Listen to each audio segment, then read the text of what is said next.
Mesdames et messieurs, voici les sports.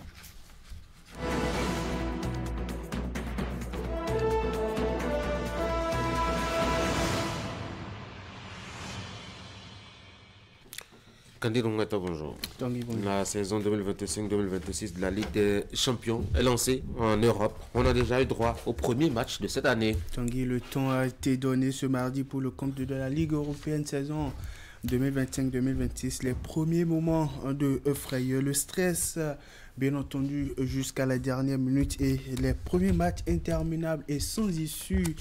On les a vécus hier au cours de la première journée de cette phase de groupe de la Ligue européenne des champions. Il faut dire que déjà, dès l'entame, l'équipe de l'Athletic Club s'est inclinée 0 but contre 2 face donc à l'équipe de l'Arsenal. 3 buts à 1 pour la victoire de l'Union Sainte-Gilloise devant l'équipe du PSV Eindhoven. Et puis Benfica de Lisbonne a été battu 3 buts à 2 par l'équipe de Karabakh de l'Azerbaïdjan. Le Borussia Dortmund et la Juventus de Turin se sont partagés les points au bout d'un score nul de 4 buts partout.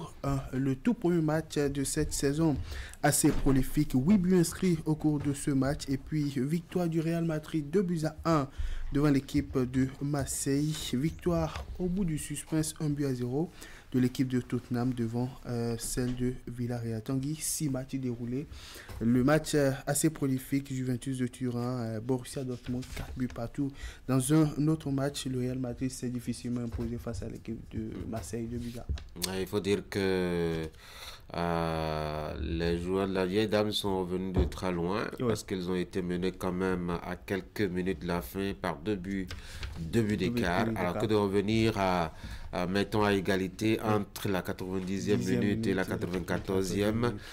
Il faut le faire. Peut-être aller fouiller dans l'histoire récente d'un certain Real Madrid pour pouvoir faire ce miracle-là. Mais c'est tant mieux, hein, parce que c'est ce que nous on attend, hein, quand on regarde un match de football. C'est qu'on mette beaucoup de buts, qu'on ait un jeu serré, avec beaucoup d'intensité, beaucoup d'intelligence, et surtout que, en tout cas, on ait des retournements de situation qui fassent que la rencontre soit mémorable, et c'est ce à quoi on a eu droit hier. Et parlant de retournement de situation aussi, on a vu l'équipe de Real Madrid qui a été menée dès les premières minutes de la rencontre, après est revenue à la marque et est passée devant, s'impose finalement 2 buts à 1. Bon, j'avoue que c'est, comme vous l'aviez dit, hein, dans la douleur, difficilement, parce que bon, il aura fallu 2 pénaltys. Avec un dernier à polémique et beaucoup de bruit. C'est sûr que ça va garder en tout cas une large tache d'huile sur le parcours du Real cette saison.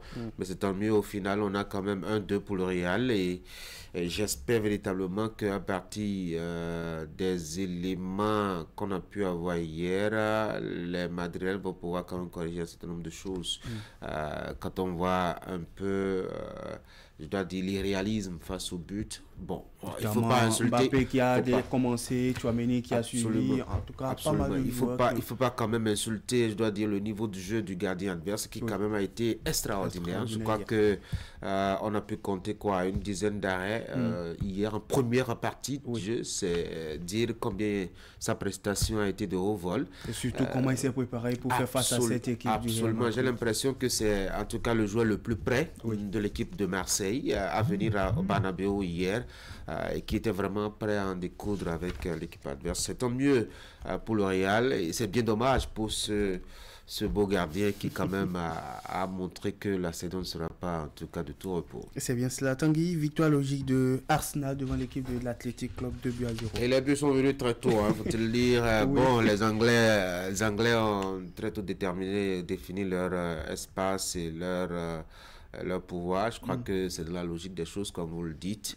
Le football anglais, ça va vite. Les buts sont allés très vite aussi. Très vite aussi. On va poursuivre justement. Il faut dire que l'équipe du Portugal, Benfica, qui a causé peu de difficultés la saison passée à l'équipe du FC Barcelone, tombe d'entrée justement, s'incline d'entrée en compétition face à l'équipe de l'Azerbaïdjan, Karabakh, score à l'arrivée, 3 buts à 2. La première journée de cette phase de groupe se poursuit ce mercredi avec 6 autres rencontres à suivre dès qu'il va sonner 18h45 ici au Bénin. Il faut dire que l'équipe de l'Olympiakos va recevoir Dans son entre, l'équipe de Pafos, Slavia Praha va en découdre avec l'équipe de Bodo Glimt. Ajax Amsterdam va en découdre avec l'Inter.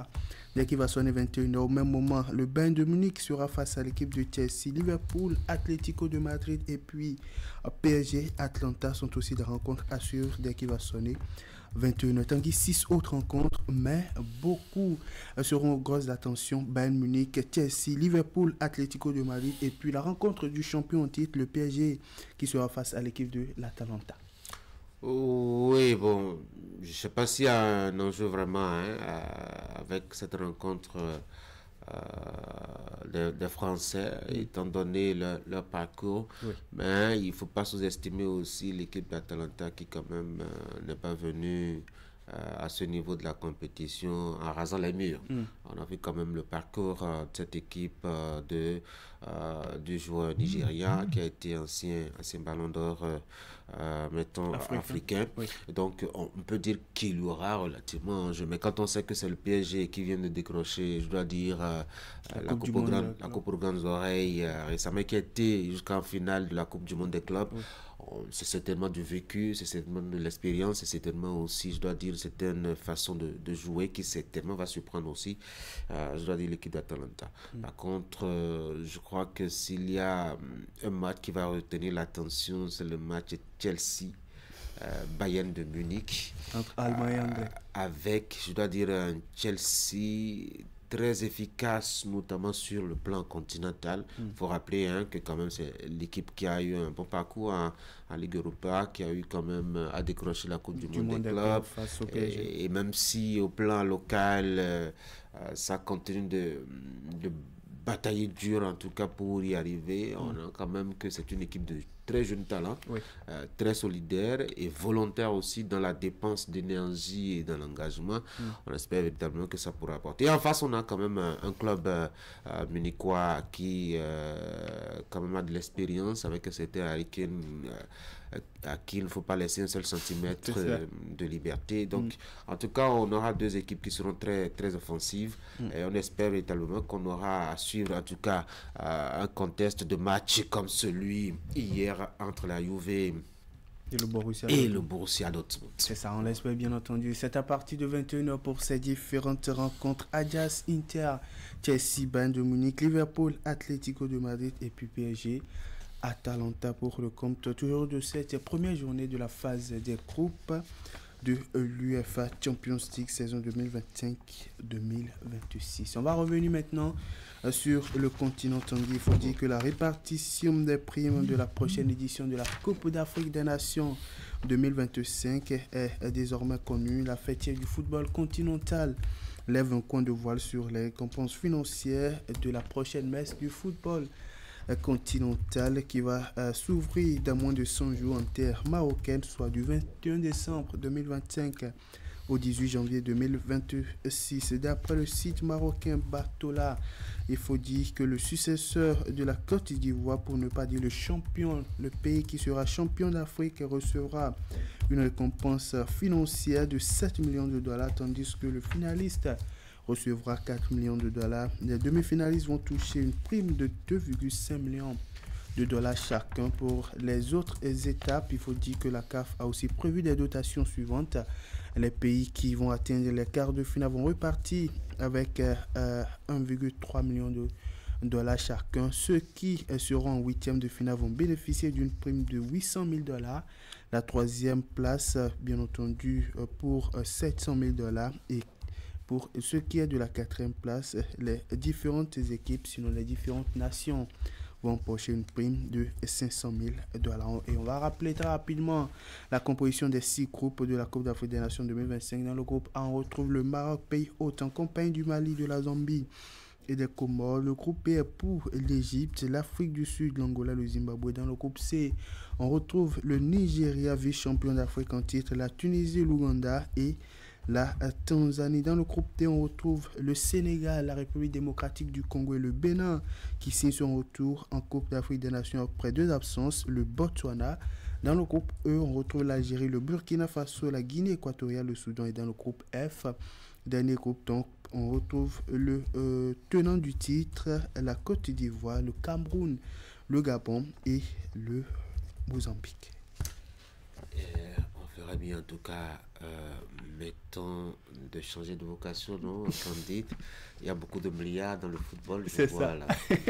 Pourquoi ne pas tous on va devenir joueurs de football ça. Pour mieux toucher des milliards. En plus, c'est dans des devises qui ne sont pas du franc CFA, vous imaginez. Du tout pas. Allez, assez de plaisanterie. On va passer maintenant à, je dois dire, l'actualité des interclubs de la CAF et les représentants des Béninois qui entrent en lice en fin de cette semaine. C'est ça, et ça s'affûte les âmes de chaque côté, aussi bien du côté de l'Adia Football Club, champion en titre du Bénin, qui va affronter au premier tour des éliminatoires de la Ligue des champions de la CAF l'équipe libyenne d'Al Ahly Tripoli en double confrontation, que du côté de Coton FC, vice-champion du Bénin, qui va affronter en aller et retour l'équipe de Black Mountain Warriors FC du Libéria au premier tour des éliminatoires de la Coupe de la Confédération. Du côté de l'Adia FC, bien qu'étant démarré timidement et avec un léger retard, les choses se mettent progressivement en place pour mieux se préparer en prélude à ce challenge.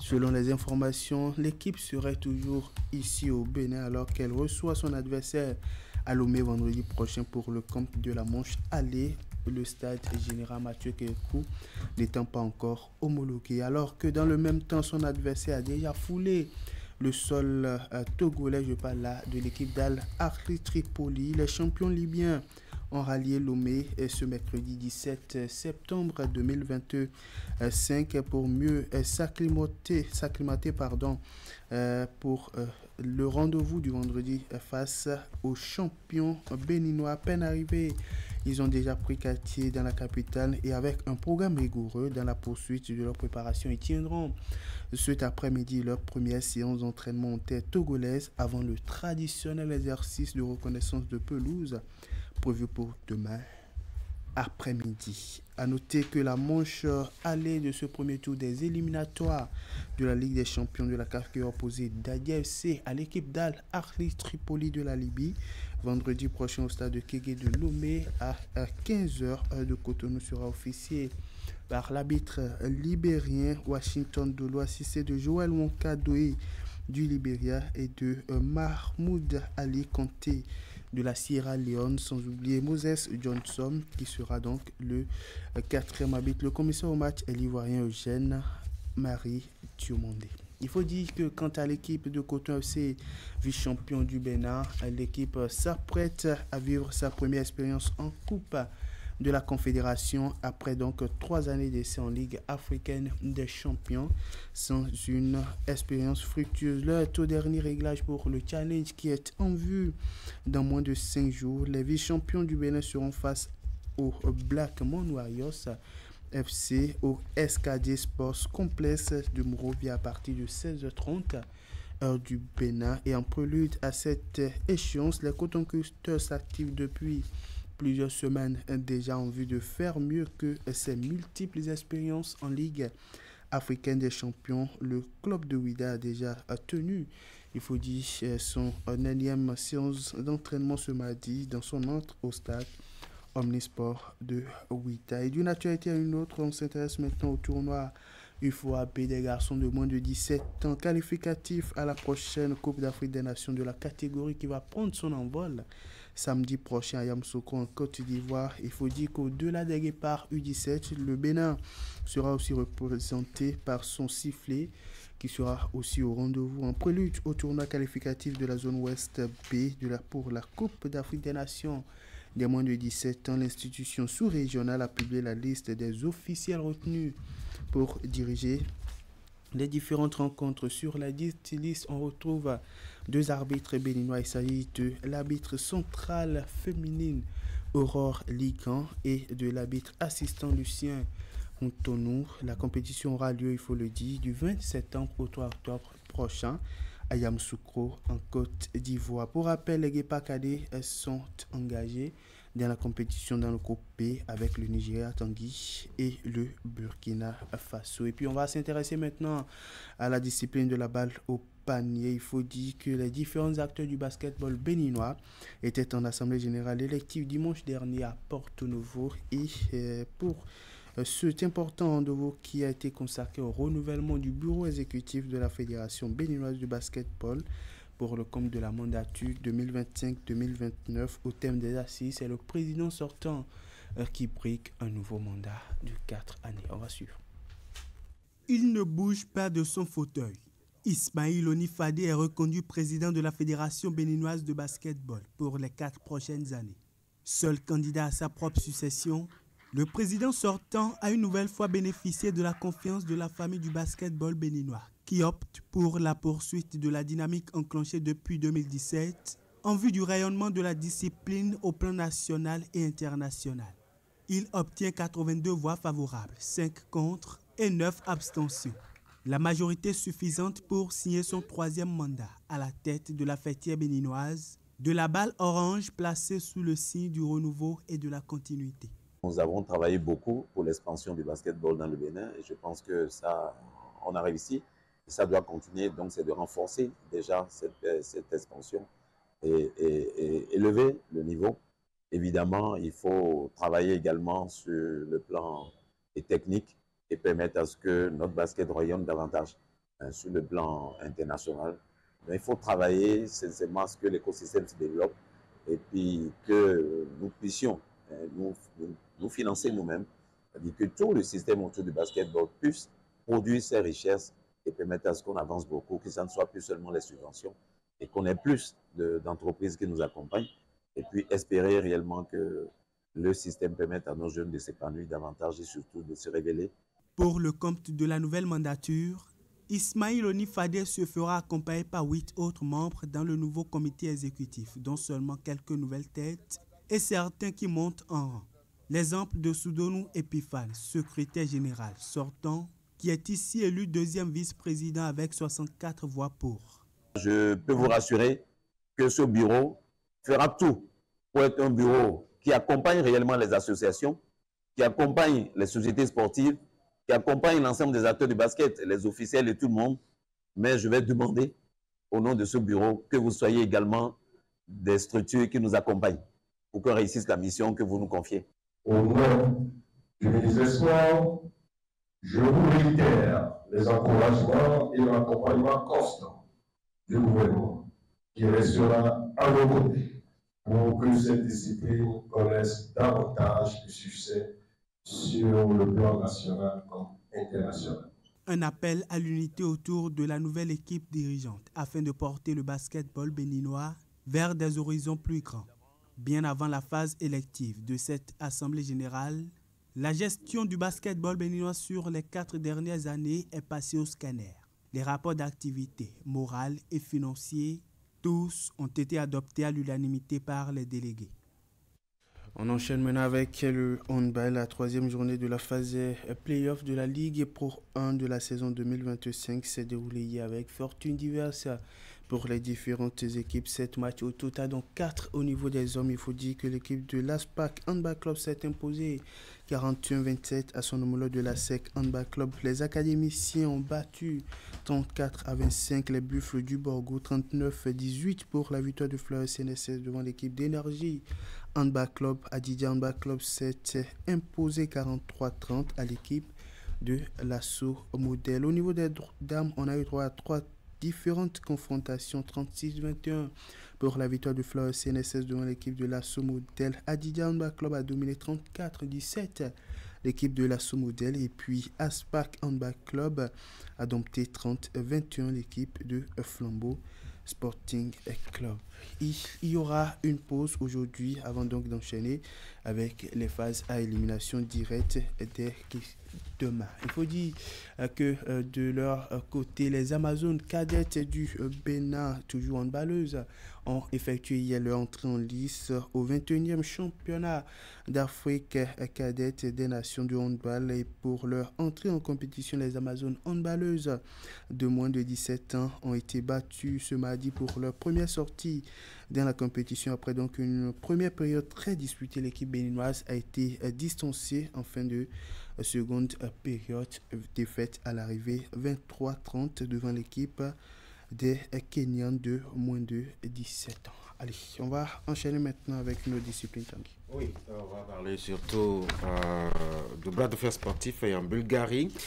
Il faut dire que les représentants béninois candidates au championnat du monde de bras de fer signent un triplé historique. C'est une première donc. Oui, à Albana, en Bulgarie, la délégation béninoise a dicté sa loi et a fait parler du Bénin de la plus belle des manières au bras de fer sportif, notamment du côté des paras, signant une entrée fracassante dans la cour des grandes nations de ce sport. 3 médailles d'or historiques, 2 en or, 3 médailles historiques, 2 en or, 1 en argent et des performances qui confirment la montée en puissance du Bénin à l'échelle mondiale dans cette discipline. Armandine Oluku a marqué au fer rouge la catégorie Standing Woman MP et 65 kg en finale face à la Kazakh. Elle a dominé avec autorité, sang-froid et puissance, décrochant le titre de championne du monde.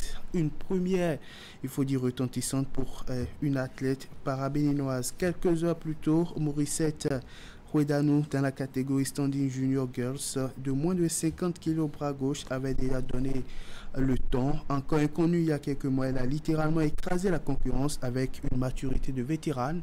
Il faut dire, résultat à l'arrivée, médaille d'or, la toute première pour le Bénin dans un mondial de la discipline, notamment le bras de fer sportif. Et puis enfin, Noël Moutaï a complété le tableau avec une médaille d'argent en catégorie Junior Boys AMP 60 kg.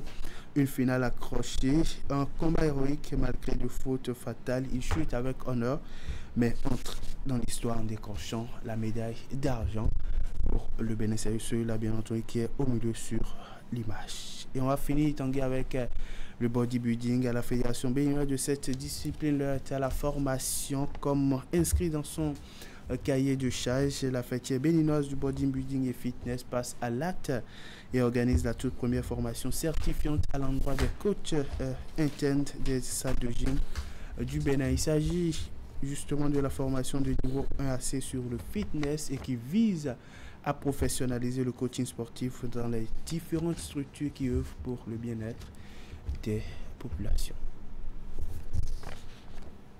Être plus formé et être plus professionnel dans notre domaine. Un besoin manifeste et voici la réponse qu'apporte la Fédération béninoise de bodybuilding et fitness. Une formation de niveau 1 à l'endroit des coachs internes des salles de gym du Bénin. Une première session certifiante de fitness qui vise à mettre fin aux pratiques de coaching non qualifiées dans les structures qui œuvrent pour le bien-être des populations. Elle offre ici aux participants avec une expérience de 3 à 5 années sans diplôme, une occasion de se professionnaliser dans leur domaine. Il est temps que vous avez vos diplômes et être déclaré envers les promoteurs de salles de gym, déclaré au sein de l'État. Voilà, c'est très important. Et aujourd'hui, la fédération a décidé de mettre l'ordre dans des ordres parce que la majorité de nos clients, que ce soit masculin ou féminin, quand vous les voyez aujourd'hui maintenant, ils ont tous des genouillères sur les genoux à cause des faux exercices que les coachs les donnent. Donc aujourd'hui maintenant, la fédération a décidé à mettre l'ordre dans des ordres. Donc, il faut que nous prenions ce qu'on est en train de faire, il faut qu'on prenne ça au sérieux. Il est donc question d'assainir le secteur du fitness au Bénin en vue de garantir le bien-être physique des usagers des différentes salles de gym. Pour la circonstance, c'est un expert en la matière qui est dépêché pour outiller ses professionnels de compétences techniques et indispensables en vue d'un encadrement sécurisé dans leur carrière de coaching sportif. La quinzaine de participants, hommes comme dames, venus de tous les coins du pays, a eu 3 à 300 heures de cours théoriques et pratiques au cours desquels ils ont fait montre de rigueur et d'une volonté manifeste de passer un nouveau cap.